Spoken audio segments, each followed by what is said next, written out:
Well, hello, everyone, and welcome to Emotional Grit, the podcast where you can learn about the power of perspective and the science that fuels us. I'm your host, Jennifer Fernjack, and I'm very grateful to say that my guest today is Kelly Friesen. She's going to be speaking to us about her company, Friesen Holistic Services, where she works with people who have autism along with their caregivers. So I'm very eager to hear what she has to say today, not only about trying to meet the needs and wants and what have you, people with autism, but also their caregivers as well. We're also going to be talking about different industries, about caregivers and first responders, as far as their needs too. We'll talk about things such as compassion fatigue, emotional labor, moral injury, vicarious trauma, even kin keeping, things like that come to mind. So, with all that being said, please feel free to like and subscribe to this podcast on my YouTube channel called Emotional Grit as well.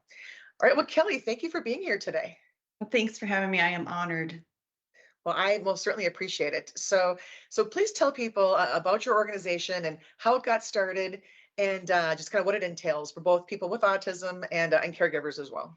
Sure. Well, I'm a mom of an adult son who has autism, and what you'll find is that there's a lot of good assistance and intervention for kids that are younger or in the school age population. But once those children age out of transition years, the services really dive off. And we right now sort of have a mini epidemic going on with autism. In Minnesota alone, we have 1 in 34 individuals on the spectrum that have been diagnosed. And so we have way more individuals that need services than we have providers. So, long story Mm. short, when my son kind of aged out of transition and got done with his college program, which was a program for individuals on the spectrum, I was like, now where do we do? Where do we go? And so I looked into some different services, had been on a waiting list for 3 years actually, Oh, until we finally got a call back and found that really wasn't going to meet his needs. So that's why I started Friesen Holistic Services, because I thought, if it's not there, we need to create it. And the good for whole you. purpose of my business is I'm trying to create a community out in our area, which is the Otsego area, which is really welcoming to neurodiverse individuals and can help them thrive, not just survive. Well, and I appreciate the word welcome, because it's one thing to be invited to something, but something to actually feel welcome and being a part of it. And because you're walking your talk and you've also experienced a lot of the things people would be experiencing, you're going to have credibility with people up front. So that's fantastic. That's the Uh, hope. I do know that with caregiving, people tend to look at it through a very narrow lens. Like, people will usually picture it to be like a parent and a child, or maybe one spouse to another. But there are also scenarios out there where it's the child taking care of the parent, or one sibling taking care of another sibling. Or it could be perhaps what we call the sandwich generation, where it's someone who's taking care of their kids and one of their parents, if not another one. So, there's just a lot of things that can happen. And I think it's really important to not just address the needs and wants of perhaps someone with autism, or perhaps someone like myself, back when I had my brain tumor surgery as a patient, but also, again, for the caregivers. And then we'll talk about first responders too. So, Right. before I get ahead of myself, though, I do have a list here of terms that I wanted to define for people today. So, the first one that I have here is emotional labor. And the definition here is the process of managing your feelings and expressions to meet the emotional demands of the job. And when I think about that, since I do travel a fair amount for work, I picture gate agents at airports.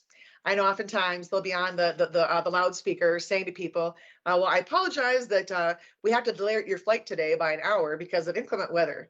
And you can tell people who don't travel a whole lot, because they'll kind of project their frustration onto the gate agent, and they'll say something like, Mhm. "There isn't a cloud in the sky. What are you talking about?" And I'm sure the gate agent's thinking, "Okay, genius, you can't see the whole sky between here and the destination." But they Right. can't say anything. So they're like, "Oh, that's okay. This is normal." And on the inside, they're thinking, "Yeah, not so normal." So it's kind of having to do that. And so, yeah, so emotional labor is a thing with a lot of professions. And to your point before, as far as working with people that have autism too. Uh, Next on the list, I have compassion fatigue. And the definition of that is state of physical and mental exhaustion that can occur when someone cares for people who are traumatized or suffering. So the thing that comes to my mind with that would be if someone is so spread thin. I mean, they're so busy helping other people, that they're not filling their own cup up. You know what I mean, so Right. to speak. And Yes. Hmm. I think about being on an airplane where people are told, if you're there with a vulnerable adult or if you're there with a child, put the mask on yourself first if something's Hmm. wrong. That way you have the ability to help them, that kind of a thing. But people in their personal life or professionally don't have that ability. So, are there any examples of that you can think of? I just like in the autism world, or even in your background as like working at hospitals and stuff. Well, I feel blessed now. My son has really done so well. I mean, the skills he's gained as he's Oh, grown have been immense. But when he was younger, I mean, we struggled with as far as like, is there a care center, a daycare that can take him, that can help meet his needs? And we went through a couple, but we got very lucky with usually finding somebody that could support him. But that's a big concern for people that have the old term would be lower functioning individuals. Now we would call those level 3, level 2 individuals. But the higher need people, like these poor folks, the caregivers, like to find somebody that can work with their loved one and give them the same emotional support and tenderness that they yep, would is very yep. difficult. So that can be very daunting on people. So having resource, a group to fall back on, whether that's the county, whether that is family, is so important. Oh yeah, absolutely.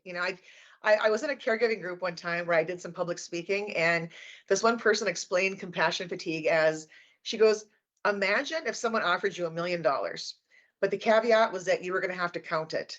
And you're like, I don't want one more thing on my plate. Right, So fine, I'm very grateful to take the $1 million, but you count it and you put it away because I don't want one more thing to do, or I'm going to explode. It's just kind of right.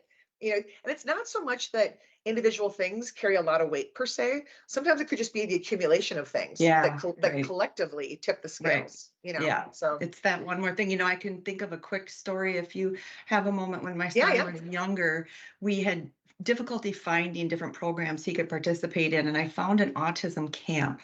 I was like, yeah, we got this. He's going. And he went and he got kicked out. And I thought, how does that work? You're in an autism camp and you're getting kicked out. And that was a real low point for me because I thought, if we're getting kicked out of an autism camp, what is there left? And I Yeah. think the unfortunate thing there is, again, it comes down to the help and what kind of education they have, because we had previously had amazing experiences with this particular company, but they had recently had a changeover in staff, and it's hard, but Wow. we worked through it, and I can giggle about it now, but But I can see why, as a mom, I mean, as a parent, why it would just break your heart. It's like, wait yeah, a minute here. Yeah, right. that would, yeah, that'd be a problem. But No, yeah. there's also a term, as I alluded to earlier, called kin keeping that I wanted to touch base on today. Have you ever heard that term before? What is it called? Kin keeping. Kin, Uh, like ki- K-I-N? like next of kin. Oh, yeah, Uh, yeah. No, I kin keep. haven't. Okay. So kin keeping, it's usually more so on the home front as opposed to in different professions that we'll talk about in a minute here. But it's someone who's in caregiver mode and they're behind the scenes but they're not getting credit for it. So the metaphor for it is a musical. So say you go to Broadway and you go to a Broadway show. It's typical for people to be just kind of in awe about the actors and the musicians and everything they see on the stage. But what they don't realize is behind the scenes, someone sewed those costumes, Right. someone made the set, Yeah, someone wrote the script, right. created the music, et cetera, et cetera. And that's kind Yeah, of the metaphor of kin keeping, that people don't realize that, you know what, those socks are clean in your drawer because someone washed them. yeah, yeah. That food There's a is on the team. table. Yes, Hmm. yes, because someone behind the scenes earned the paycheck to buy the groceries, to make the meal, to Right. whatever. So it's all that kind of stuff. But very important nonetheless. So Absolutely. all right, the next term that I have here is moral injury. And the definition is someone's actions or experience conflicting with their values or beliefs. So I'll get into that in a little bit more detail here when we start talking about veterinarians, because it happens all the time. Same thing happens in the healthcare facility for humans as well, not just pets, and in the dental practice that comes to mind too. So we'll get into that in a little bit. And then the next thing that I have here is vicarious trauma. And the definition here is a negative reaction that can occur when someone is exposed to the traumatic experiences of others. So, I mean, it can happen. I've read stories about like nurses who served in Vietnam, where they were always in that caregiving mode or first responder mode, depending on what they were trained to do for soldiers who just came off the battlefield. And over time, they had these vicarious trauma symptoms where they just felt fatigued or depressed or that kind of Mhm. thing Yeah. because of just the exposure to all those negative things that just kept happening. Mhm.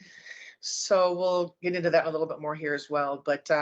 But anything offhand as far as your medical background you can think Well, of where well, you. I'm thinking, as a nurse, like you empathize with the people you're caring for. So when they are having a good time, you are feeling good. When they are really having a difficult time, it does weigh on you because you want a magic wand. You want to make it better, and you Yeah. can't always. So you have to take these baby steps of what can I do to make this moment as positive for you as it can be in a not so positive moment.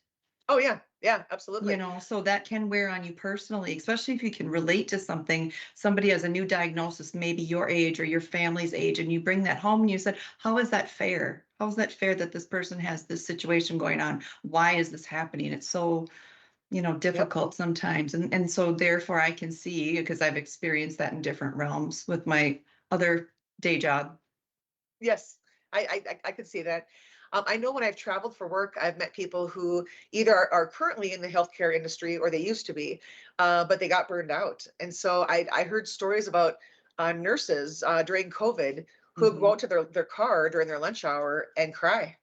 I Yeah. mean, they were just so overwhelmed with the amount of people and kind of the ambiguity of COVID at that time Yeah. because people didn't know what caused it or where it came from or how you treat it or is it contagious or what do you do and can it be cured? I mean, all the unknowns. And yeah, there'd be people who were crying in their cars over the lunch hour or I also met people who used to work in the healthcare field where they would talk about stories of perhaps knowing that a client was basically dying, but they couldn't say anything because the doctor hadn't talked to them yet.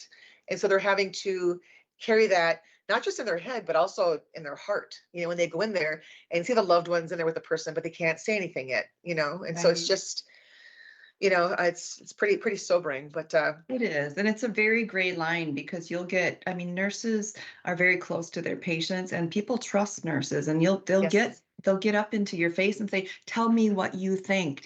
What is going on in your words?" And that can be Yes. very difficult too because again, we are a medical team. We are all working together, but I'm also going to be very honest and real with my patients because I feel they deserve that. Oh yeah, yeah, absolutely. And it's interesting too how, some people are more detail oriented, others are more bottom line.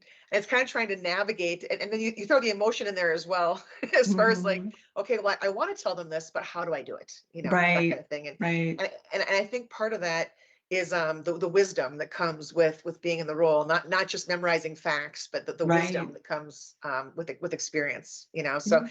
I know that as some of the listeners know, the maybe like I think it was 12 months after my brain tumor surgery, I had to go in to have an MRI done just to see if there's any kind of soft tissue damage from the radiation that I received and stuff like that, and or the surgery itself. And I remember I had the MRI, and as I laid there, I thought to myself, okay, I can't not experience this today. I've got to somehow figure out the how because my eyes were filling up with tears. I mean, I Yeah. thought, is there soft tissue damage? I mean, the what if was starting Yeah. to kind of go off in my head. So as I laid there in the MRI machine, I switched gears and I began to pray for other people. And as I laid there, I thought, God, please protect my mom on her mission trips. Please keep my dad and his wife safe as they travel.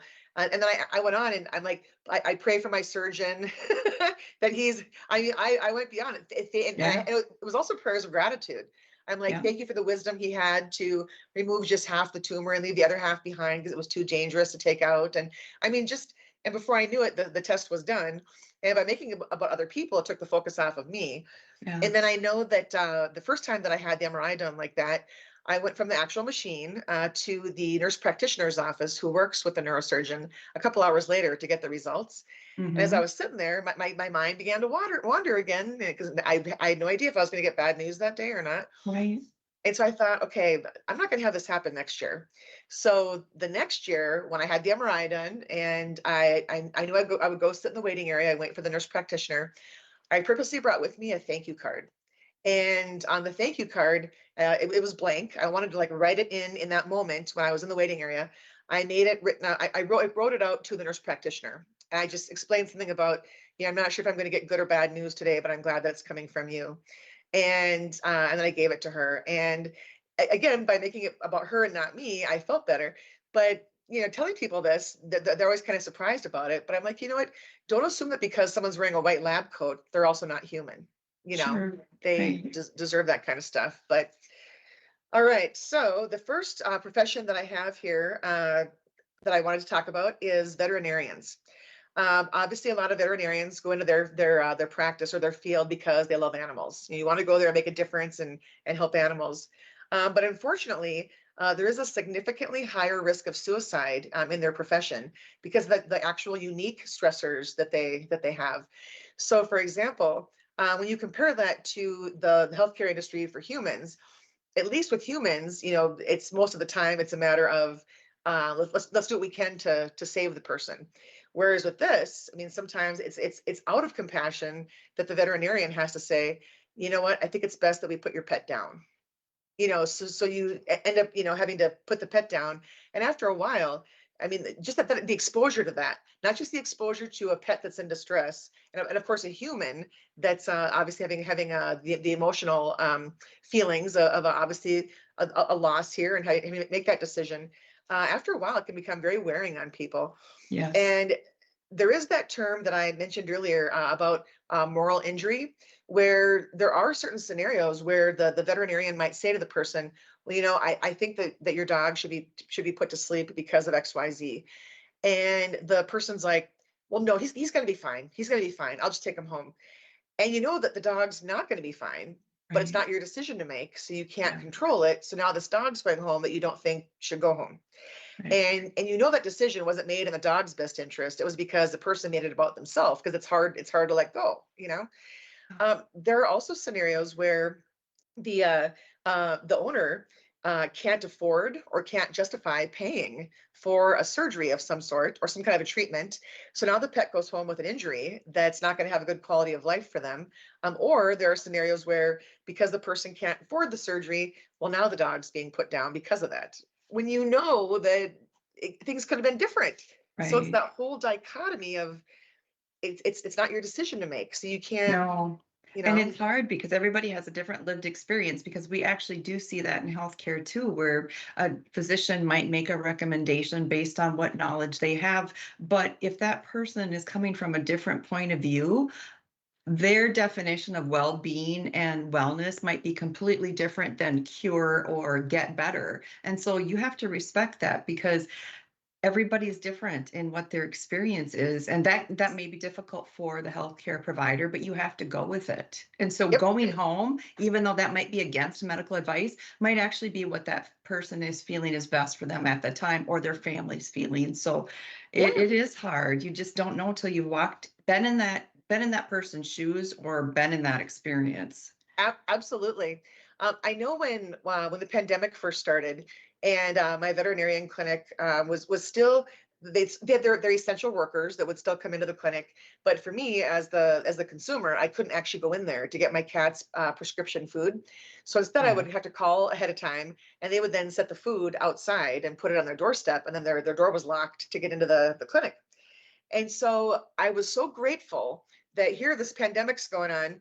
And this is back when, again, no one knew where it came from or how to treat it or anything like that. So here these people are essential workers. They're having to go into work so that I can get my food for my cat. Mm. So in my car, I happened to have a piece of paper and a pen, and I made a thank you sign. And I went and I stood in their window.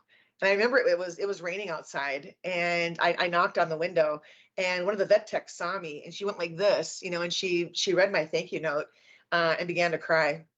And then I could tell she yelled for somebody else, and the other people came to the window and they were looking, and here's me with my mascara running and my hairspray everywhere and whatever. But I wanted to have that notebook piece of paper to express gratitude, because Yeah.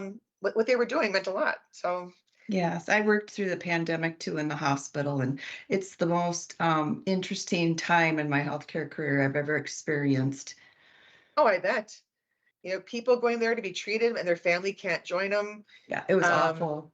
And that in itself emotionally can ruin somebody. I mean, just not having your loved one, your support there, or for the caregiver or the patient. And it's a whole nother talk show we could get into, but I don't know. Again, that could be that another debate on either side. Somebody can see yeah, one point versus the other. Even the word, I'll be honest, essential worker is a little bit disturbing to me because I was one of those essential workers. And mm, yet I'm like, who do we define as essential? Like everybody has purpose and right, everybody's right, job is really important. So it kind right, of right. bothered me, to be honest. And I'm not a fan of it myself because Yeah, for me during the pandemic, I won't go into it too much, but I was just doing my job. I lived this every day. We dealt with tuberculosis. We deal with all these different airborne diseases all the time. We have to prepare for them. And so this really wasn't that different. It just was really created in a scenario that put a lot of fear into people, which was yeah, really unfortunate. And I yeah. pray It's we a never go there again. Yeah, oh yeah, there were a lot of things that happened. So you're right, different episode. You're right. But so the next industry that I have here is dental offices. So as I alluded to earlier when you and I were talking, this is the only industry I can think of where it's like socially acceptable to come in and tell someone how much you don't want to be there, and to tell and I for one, yeah, I'm not the biggest fan of having to go there, but I'm grateful that I can go there, but I have heard stories from dentists and hygienists and dental assistants and what have you, because I'll talk to them about it and they'll be like, oh yeah, it's not only will people talk about how much they don't want to be there, but they'll project their insecurities onto the staff. And so you're trying to like just do your job, and people are maybe they're like snipping at you, or they're kind of grouchy, or they're just I don't know, just it's not always a healthy environment. Oh, So but you uh, have to know that in that role, because we talked a little offline. I work in endoscopy. Nobody yeah, wants to come in for a colonoscopy, but right, that's right, part of your job. You're there to support and help make this not so pleasant experience be as positive as possible, yes, So that's really, that's when you're true. in that line of work, it is what it is. And I agree. I think where the kind of the caveat comes in is that for people that I spoke with in the dental industry during the pandemic, they were incredibly short-staffed and having a hard time getting Yeah, people, yeah, right. and and it was just hard to get help, Yeah, and that yeah. was that wasn't really helping, the No. issue. But And you uh, got to be nice, because you got to be nice to, like, if you get somebody who's just being rude, that's different than like I'm anxious or I'm having a bad day. yes, Like there's no yes. reason to be not nice. Right. Well, what I've gotten to a point too is that during the pandemic, of course, because I like from my dental office, I couldn't go there unless I had a problem. Like if I had a toothache or something, then I could. But for a while, I couldn't even go have a cleaning. Well, then when it was finally time to go have a cleaning, and knowing that they were short-staffed and different things were going on, I brought a thank you card with me. Shocker, I brought a card for the dental team.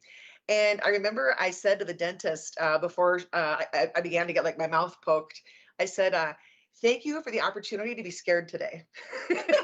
and, That's awesome. and she's like, all right, hey, no problem. High you know, five. but but it was almost like being able to infuse humor in there as well. It really made a difference because Humor's good. as people know who have read my book and stuff like that, humor can affect you physically. And by trying to throw Yes. that in there, Yep. it made a difference for me as a patient, but it also made a difference for them as the caregivers. So that made a big Totally. difference too. But there are also other scenarios where maybe the person wants to have a crown or needs to have a crown done, but they can't afford it, so they're opting to have the tooth pulled. Yeah. Or maybe again scenarios where you can't control things. So maybe it's you have advice as far as what should happen to the child or the spouse, and the person who has the purse strings is like, nope, they're going to be fine. Nope. And you're thinking, yeah, not so fine, but it's not your decision to make. So those kinds Yeah. of things Yeah, can those can can can really wear on you as a caregiver for sure, especially if you have a culture you're not really familiar with, where you might yes, have an elder person in the family who's kind of removed a generation making decisions. That's very difficult for me to understand, but that's important to them. And yes, so that can yes. be challenging. I agree completely. But all right, next up to bat, we have clergy, which may surprise some people, but there are definitely some stressors in that Yeah. industry as well. So, in addition to long work hours or very untraditional work hours and heavy workloads, there are stressors out there for anybody who's in that profession that are kind of hidden in plain sight. So the first thing that I have here is imagine having to be on like all the time. So I mean, if anybody, especially if you're in a small town, because Right. nowadays people have smartphones with cameras on them and whatever. Yeah. I mean, if you're doing anything that someone else doesn't agree with, whatever. And I know that, like for me personally, when I do my job, I when I go out and meet with people, I'm usually wearing like a sheath dress and a pair of heels or whatever. But I have the ability on Saturdays when I'm home, if I want to go do a Target run, it's no makeup and my hair in a ponytail. Yeah. You know what I mean? Because I Mhm. don't have to be on 24/7. Right. But again, oftentimes with clergy, it's you're on 24/7. And I remember there's someone I know from back when I was growing up, whose dad was a pastor, and people would say that she was a PK. Have you ever heard of the term PK before? No. Mm-mm. PK is pastor's kid. Oh, So people would either assume that she was a goody two shoes, yeah. or they if she made some kind of a mistake, are going to hold her to a higher standard. So it's kind of that idea that not only is the clergy member kind of living in a glass house, so to speak, but the family is as well, and people aren't afraid to cast stones. So Right. there are stressors with that.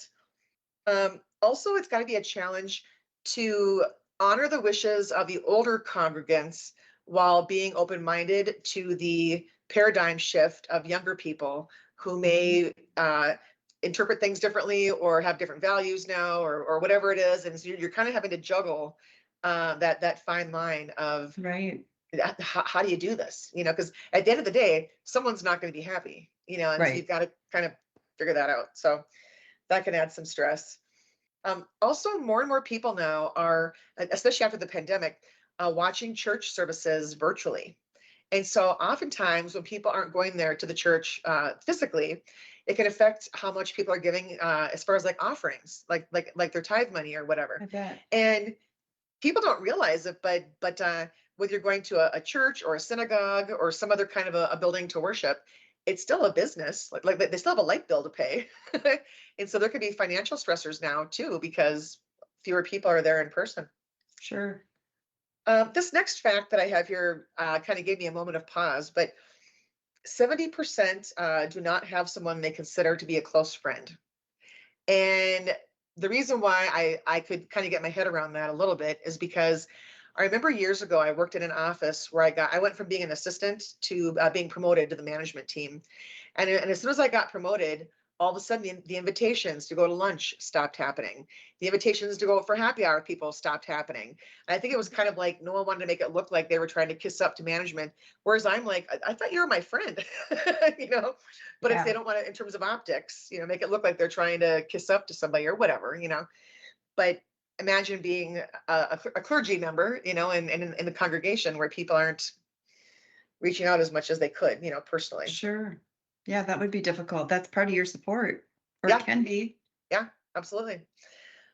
Also, there are scenarios I read about where it's tough because people will sometimes ask, whether it's their priest or pastor or whomever, questions that the person can't answer. So it could be something like, um, is my spouse going to leave me, or is my spouse going to come back? Am I going to die? Am I like questions that, of course, you can offer to pray for them, but you don't necessarily have an answer for them. And then people Right. get frustrated, and it's like, well, okay, I'm surprised you even asked that actually, but it puts them in a tough spot, you know. Right. Yeah. You can see that in the medical world too, with somebody will ask about a prognosis, which, that's really hard because honestly, I'm not a huge fan of always giving a prognosis because you just never know. Yeah, But that can be difficult. What should I do? What would you do? You know? exactly. Yeah, that's tough.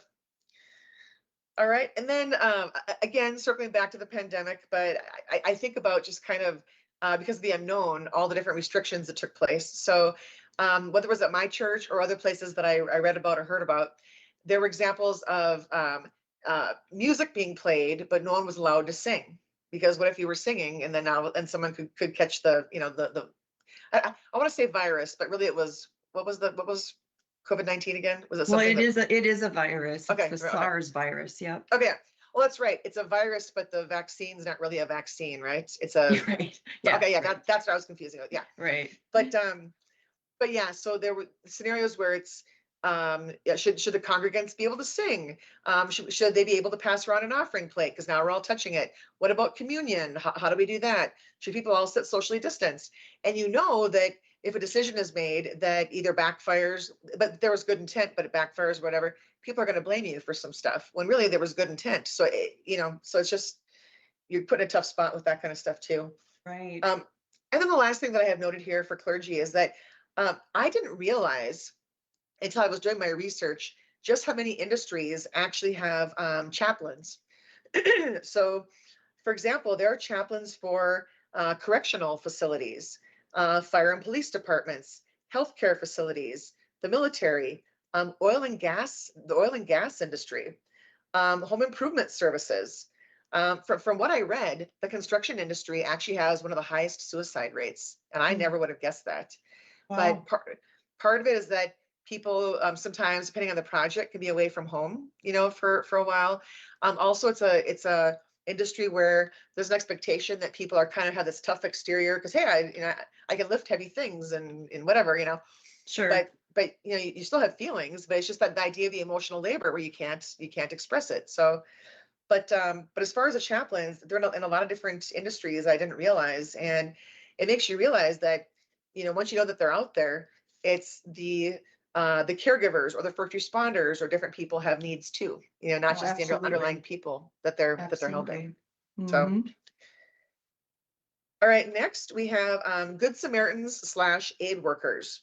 And this might kind of surprise some people, but once I mention some stories that shouldn't too much.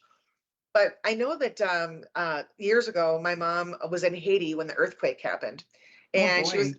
she was there on a mission trip. But I'm happy that she's okay. But what was kind of surreal about it is that she has a background as an LPN, Okay. and she wanted to go help people, but was told that she couldn't because she had to stay on the missionary compound where she was because if they got evacuated, people had to know where she was. Like Okay. if she went and disappeared in the crowd, okay, good luck getting evacuated. So she felt guilty because she had skills that she thought she could use, but she couldn't. And even though the logic she understood, it was just the emotion of it. And then Right. of course, survivor's guilt as well, made a Yes. made a big difference. And I know I forget if it was weeks or a couple months later was when she went back to Haiti and she served like in a medical tent with somebody else. And there were people who walked for miles with their kids or their spouse or what have you to get help. Mm. And my mom knew that there, after a natural disaster, for the most part, they could just treat symptoms of things. But Right. if they were here, we're more apt to be able to actually address the underlying problems. So it was that dichotomy again of knowing that certain things are out there that could help, but you just didn't have access to it. Right. Oh, I can't So imagine. That would be so difficult. lots of compassion fatigue. Yeah, lots of Right. and vicarious trauma and just, you know, different things that happened. And she also shared stories of how she met someone who's in the healthcare industry who was down there volunteering on a mission trip and who had to actually do amputations on people without anesthesia. And of course, it was done out of compassion to help the people, but I can't even imagine what he went No, through. I no, just in terms of vicarious trauma. no. So pretty interesting stuff. But Right. um, also, and this might sound kind of naive on my part, but I didn't think about caregivers or first responders before talking to my parents as far as things that they had done. And then I'm like, oh yeah. So my mom for years has talked about how on her mission trips, even when her suitcase was packed, she would purposely wear more than one pair of socks. Like it could be even like three pairs of socks or whatever. That way she had extra socks so she could give them to the caregivers at the orphanage that she was visiting because the people needed Nice. socks, you know? Right. Or she buy them toiletries or things that were hard to buy there and stuff like that. And until she mentioned it, my focus had always been on the orphans who she was helping. Sure. And of course they obviously have needs and wants as well. And but the caregivers do too, Right. Oh, and absolutely. so it makes What sense. an And act of selflessness from her. That's yeah, awesome. yeah, yep, she would, yeah. And if I'm trying to remember it, she may have even wore like more than one bra too, I think. It's something very, but hey, if the suitcase is full, who cares? You could still wear one Right. down there and wear it and give it to people. But and then as far as my dad goes, there was a fire in northern Minnesota years ago that, from what I remember, I think it like jumped over a lake, or it jumped over part of a lake, and it was really hard to contain. So there were firefighters up there from different states trying to help and stuff. And as part of the Red Cross, my dad went up there to feed firefighters. Oh, sure. And before he mentioned that, my mind was just on the people who were losing their homes and the people who were just, now, no disrespect. Of course, I do still feel bad for them, but it wasn't until I learned about, oh yeah, well, firefighters get hungry too, Mhm. so just Oh, that's important to look out. wonderful. That's where you get your kindness to help others. Yeah. Although, of course, neither one of them wants to take credit for the fact that I love pets way too much. but, but, uh, but yes, no, yeah, I'm very grateful for the exposure I've had to that kind of stuff. But as a matter of fact, I'm going to pull this up here. My mom and I have been feeding first responders in Minneapolis Right. since Minneapolis hosted the Super Bowl back in 2018. I And love that. oh yeah. And so one of the things that I noticed is that any first responder who would come through the line to get my scoopful of potatoes to put on their plate would say the same thing every time, I kid you not, when I would say, "Thank you for doing what you do." And the person would grab their plate and they would say, "Well, thanks for what you're doing." And I'm like, "No, no, no, you don't get it. Me putting potatoes on your plate is nothing in comparison to what you're doing." And they're like, "No, really." Like, just so humble, you Yeah. know? I think as caregivers, especially like some of your law enforcement, they want to deflect because it's just Yes, so hard for them to take that compliment, instead yes, of learning, just say, thank you. I yes, appreciate your yes. words. And I think even as I've gotten older, I've gotten better at that of just going, just suck it in and say thank you. Don't Right, try to say, oh no, it's not like that. It is, but right. I think it's human nature sometimes, and part of just being, I don't want that acknowledgement, but yet it's very good to get that acknowledgement. Oh yeah, exactly. And I do have a few things I want to share about first responders, but before I pivot to that, there was one last thing that I wanted to share here about aid workers, or in this case, a Good Samaritan. Back in 2007, when the 35W bridge collapsed in Minneapolis, it was almost 2,000 feet over the Mississippi River, just over 100 feet in the air. So huge bridge.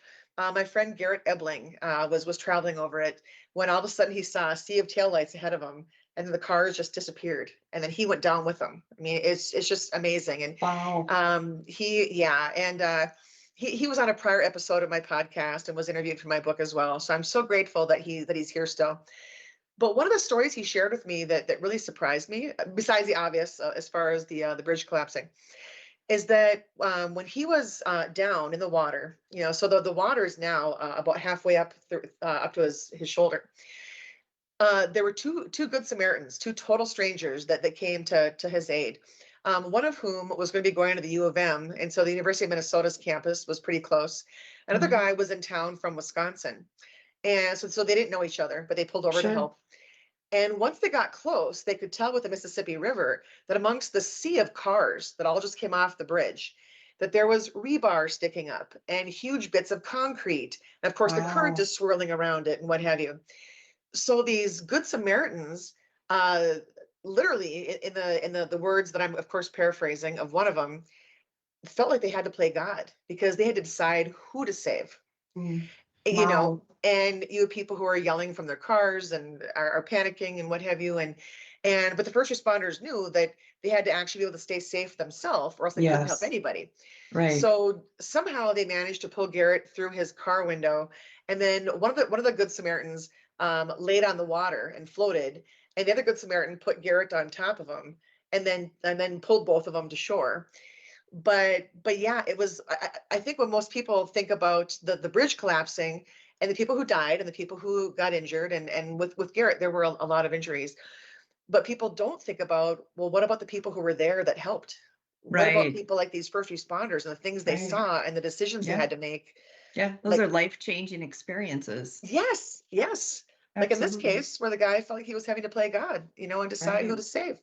Right. So yeah, really amazing stuff. But So circling back to first responders, and I use that term to encompass anybody from firefighters, law enforcement, paramedics, 911 dispatchers, which I wasn't sure if they were considered first responders or not, but I did some research Yeah, and found out that there are states out there that call them first responders. And yeah, they're definitely part of the team. well, and I can't even fathom accepting those phone calls from Right. 911. So yeah, all people who are going to have jobs that I can't thank them enough for doing what they do. But what I show here from research is that 87% of emergency responders have reported symptoms of compassion fatigue, which is pretty sobering. 70% of mental health professionals have experienced compassion fatigue, so it's even more than mental health professionals. Also, you mean a lot of the symptoms can come from things like vicarious trauma. You know, I know years ago my dad and I were in London visiting family, and one of my dad's cousins at that time was a firefighter. And his daughter shared with me that she always knew when her dad had gone to a home with a fire that had children, because when he would come home that night for dinner, he wouldn't talk.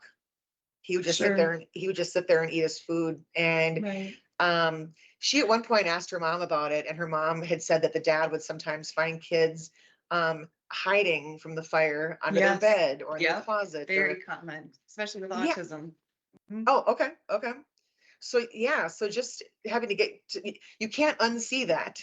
No. It's gonna be with you. But I think if you think about the first responders, we don't always think of them as caregivers because we think of them more as protectors, but they Hmm. are caring for us by protecting us. So they are Yes. huge caregivers. So I appreciate what you're doing as far as trying to, show your compassion by providing meals for them. And I know they appreciate that as well.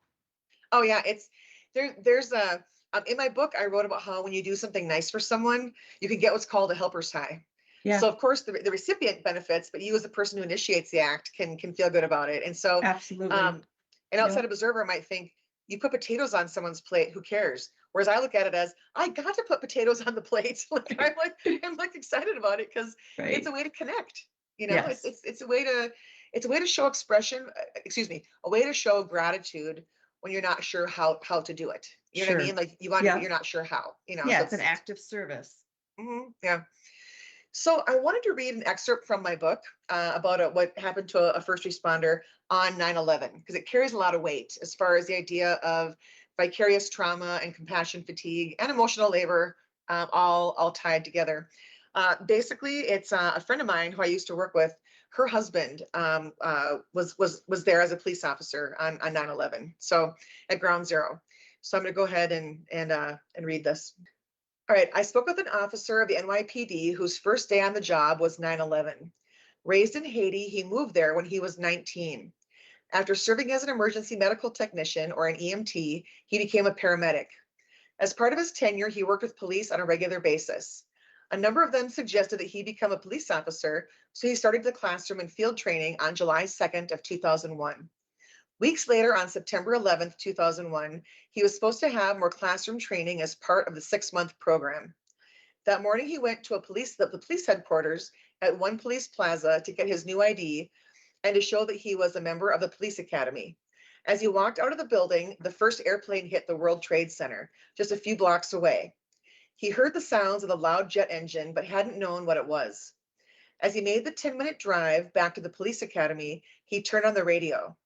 Radio stations had news of the plane, but any conjectures were just based on speculation.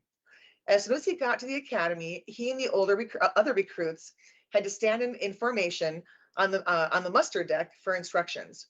By then, the second plane had hit, and the first tower had already fallen. So just like the other recruits in his class, he was assigned a street corner with the senior officer to direct traffic. He saw a cloud of powder and smoke as he helped people who were injured across the street but desired to walk home. The pedestrians' expressions revealed some who were incredibly grateful to be alive, others who were in a state of disbelief, and some who were sobbing. As he worked for nearly 24 hours at East 20th Street and FDR Drive, he felt helpless because he had paramedic training, yet he was helping with traffic. He hadn't even yet finished field training for the police academy, but now he was working in what felt like a war zone. After sleeping less than 3 hours, he was tasked with blocking traffic from going within 20 to 30 blocks of ground zero.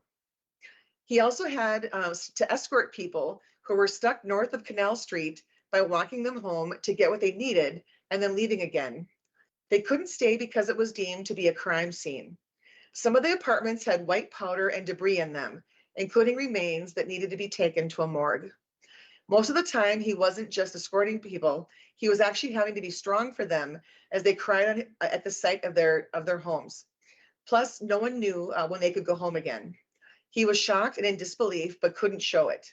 His mom had moved to New York City from Haiti 7 years before he had, so he wanted good things for her too. And he tried to find strength from within. Yes, I read that story in your book. Very, very, very touching. I I mean, can't imagine.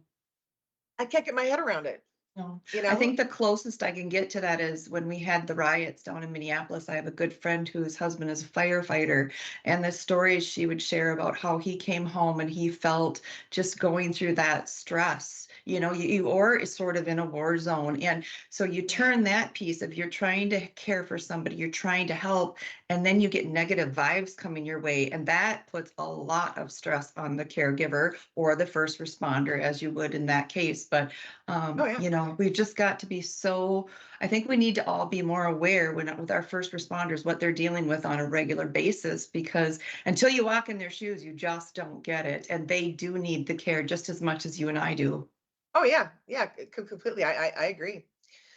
So, as I mentioned, because my mom and I feed first responders in Minneapolis, I have been doing so Yep, since love that. 2018, which is fun. We do it with Ally Force Ministries, and so Okay. the people who run that also go to places in the U.S. Where there are natural disasters that happen too, and go down there and help people and provide good food and fellowship and that kind of thing. So it's pretty cool. The last thing that I wanted to call out here, as far as first responders go, is well, when the pandemic first started, there was a Minnesota state trooper named Brian Schwartz who made national news because he had pulled over a physician who had been working up in Duluth, Minnesota.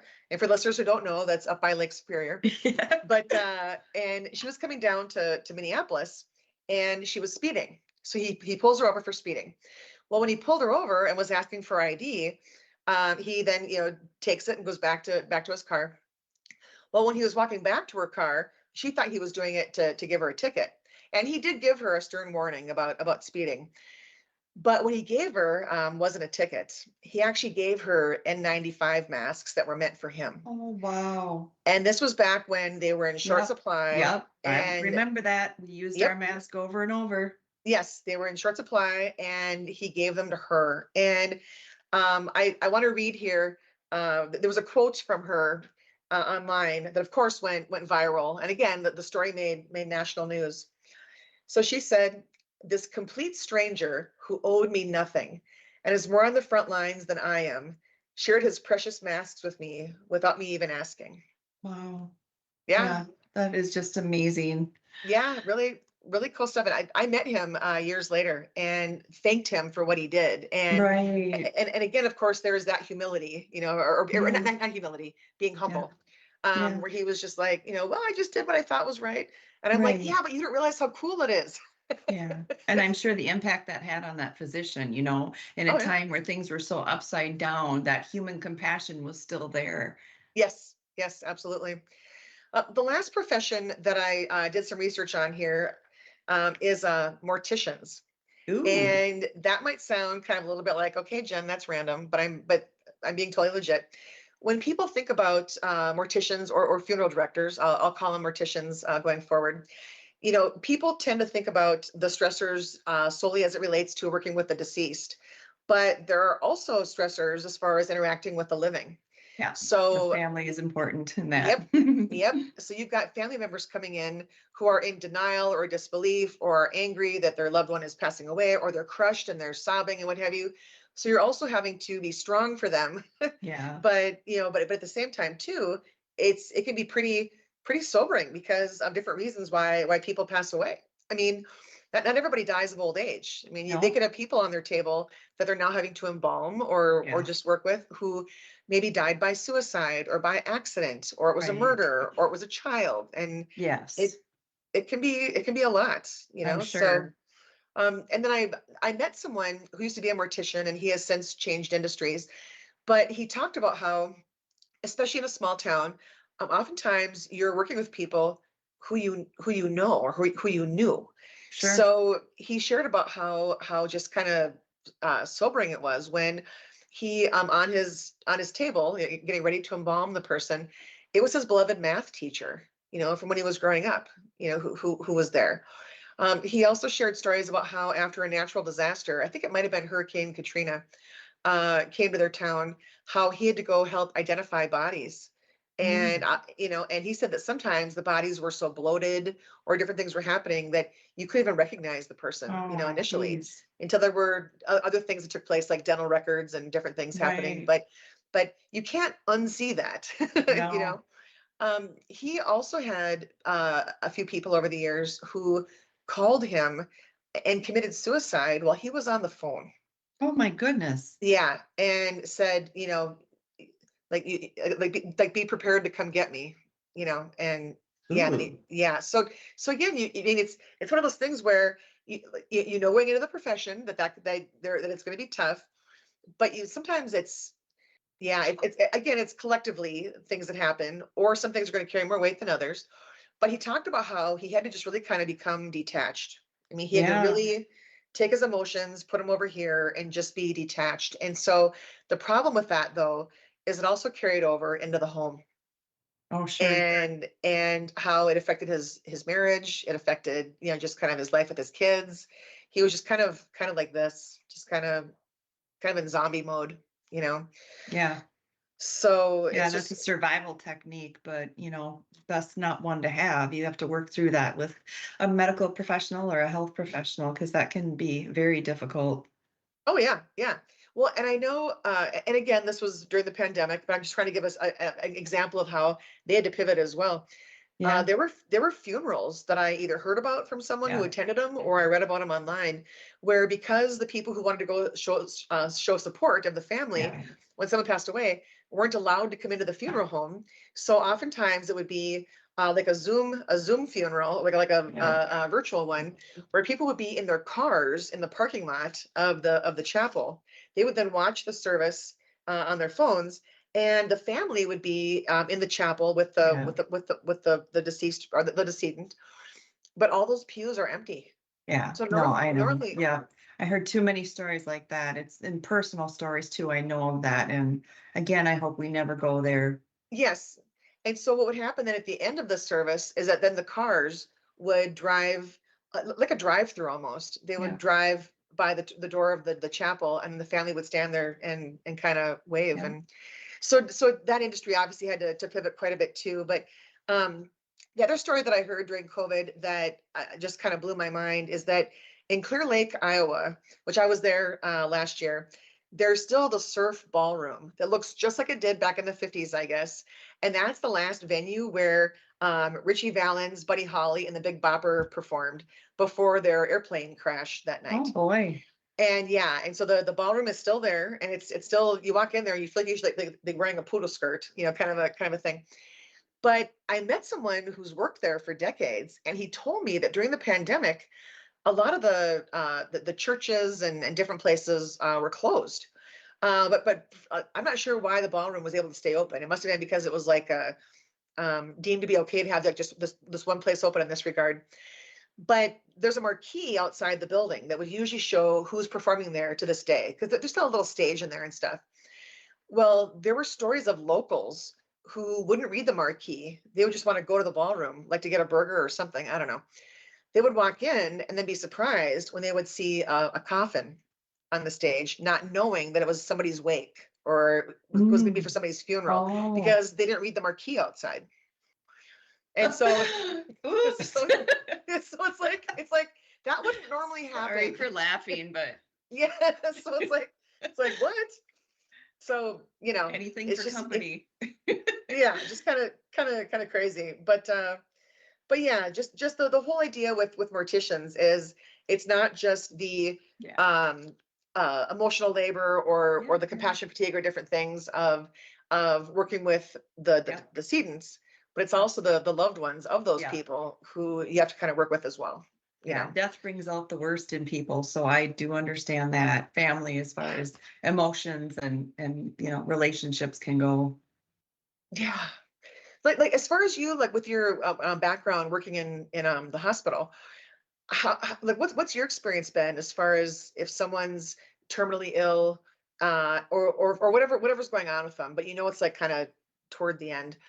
Have loved ones been appreciative of, like, generally speaking, of hospital staff, or are they kind of projecting things on I you, or? think they just vary across the board. I mean, I really feel blessed that the hospital I work in, we have a really positive environment, and the people that come in are usually very grateful. But I also understand that when you're sick and you're going through big stressors, you're going to have really rough days. And so sometimes you are going to lash out because the nurse telling you can't have this one thing right now is your last straw.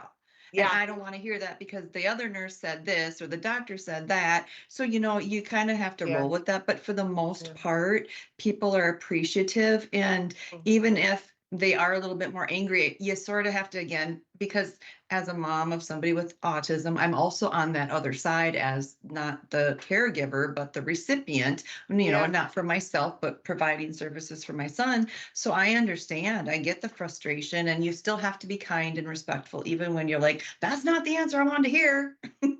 Right. Right. Right. They're Right. doing what they can within their means, but Yep. I think, and what helps is if people have realistic expectations. I think Dr. Google has made it really difficult because so many people will read something and they're like, well, in this situation, we should do this. And I really think it's important people be a part of their healthcare and have suggestions and ideas. But a lot of times the healthcare team also seen enough of something that they go, we've kind of seen it go this way as a better outcome. But Yes. again, you have to involve that person as the team member because it is all about them. Yes. No, it's interesting too how, whether it's a physician, be it a doctor, a surgeon, all that kind of stuff. It's one thing to have that knowledge of what you're doing, but you've got to also have good soft skills. Because if you come across too academic or too clinical, it's people are going to get overwhelmed, So it's Yes. kind of trying to figure out how They to. may be teaching that more in medical school, and I don't want to date myself, and I don't want to be ageist by any means, but I'm seeing that a lot more in the younger physicians. They are a lot more, they have better bedside manners. And Cool. so I don't know if it's something they're teaching or if it's just we're a different generation, Yeah. but then Yeah. again, they'll often say if you really need surgery, you want a really good surgeon. He doesn't need to be your dance partner. You Yeah. just need Right. somebody who can do the job right and be Right. Right. very good at it. If you need that conversation, maybe you talk to his assistant.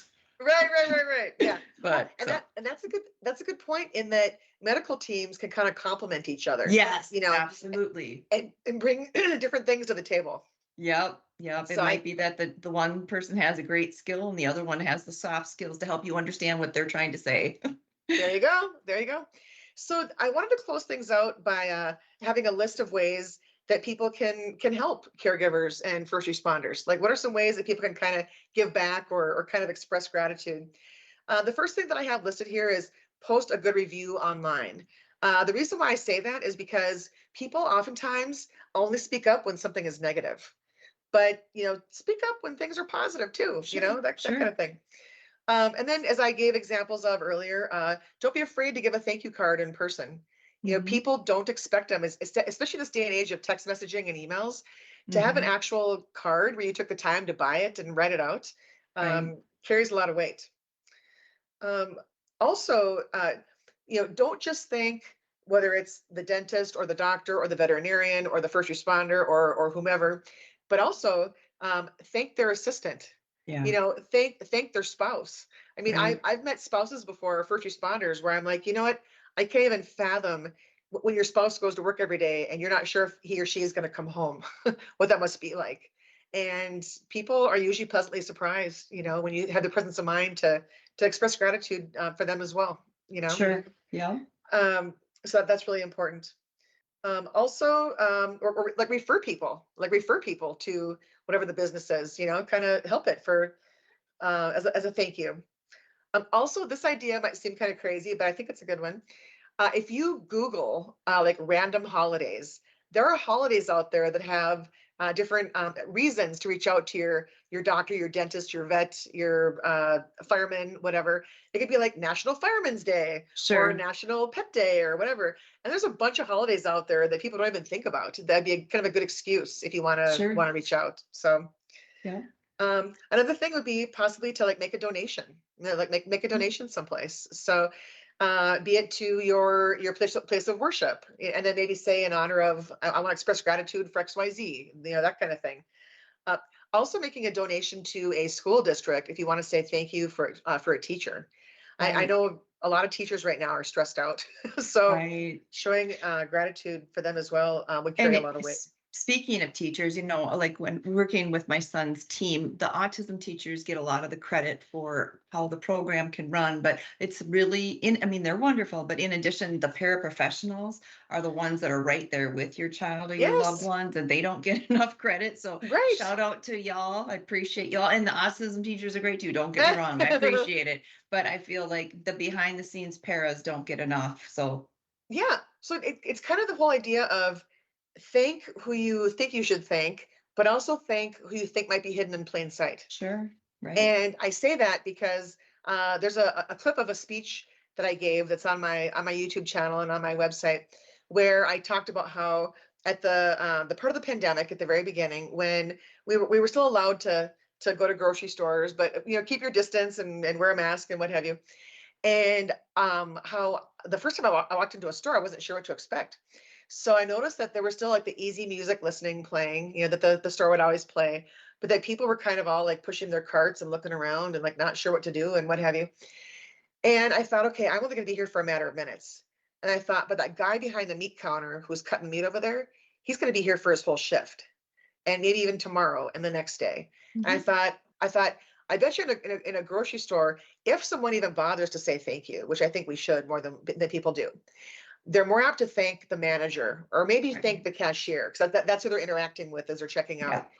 But I think there's also value in thanking people again who are hidden in plain sight.